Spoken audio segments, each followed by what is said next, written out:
आज या योगा दिनाच्या पार्श्वभूमीवर योगाचं महत्त्व समजावून सांगण्यासाठी आपल्यासोबत योगा शिक्षिका हर्षदा कबाडेजी जोडल्या गेलेल्या आहेत। हर्षदाजी, तुमचं जय महाराष्ट्रमध्ये मनापासून स्वागत। सर्वप्रथम योगा दिनाच्या तुम्हालाही शुभेच्छा।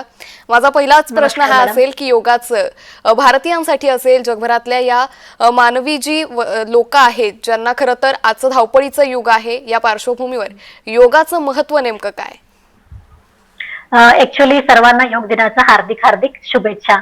मॅडम, सांगायचं म्हणजे कसं आहे, आजचा लाईफस्टाईल आहे आपलं जे चालू आहे, जीवनशैली आपलं एक बिघडलेलं जीवनशैली आपण म्हणू शकतो। कारण प्रत्येकाच्या जीवनशैलीमध्ये इतकं आपलं आपण विरुद्ध दिशेने चाललेलं आहे, हे आपण आरोग्य आपण धोकादायक वळणामध्ये आपण स्वतः लावत आहे। त्यासाठी योगाचं महत्व सांगू इच्छिते। म्हणजे योग म्हणजे काय? योग म्हणजे फक्त एक आसन नसून शरीर, मन आणि आत्माचं संमेलन म्हणजे योग आहे। योग फक्त आसन नसून तुमचं संपूर्ण होल ओव्हर बॉडीचं ह्याच्यामध्ये इम्प्रुव्हमेंट केलं जातो। योगाचं महत्व सांगायचं म्हणजे किती सांगितलं तरी त्याला शब्दाचं अपुरी होते। आपलं प्रत्येक स्नायूंमध्ये ब्लड सर्क्युल वाढवण्यापासून तुमचं मेंटली स्ट्रेस, ताणतणाव रिमूव्ह करण्यापर्यंत त्याचा इफेक्ट आहे।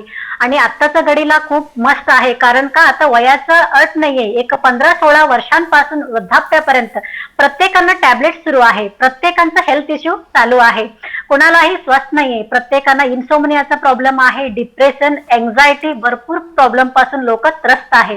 त्यासाठी तुम्ही योग आत्मसात करा। योग म्हणजे फक्त आसन नसून योगामध्ये समग्रता आहे।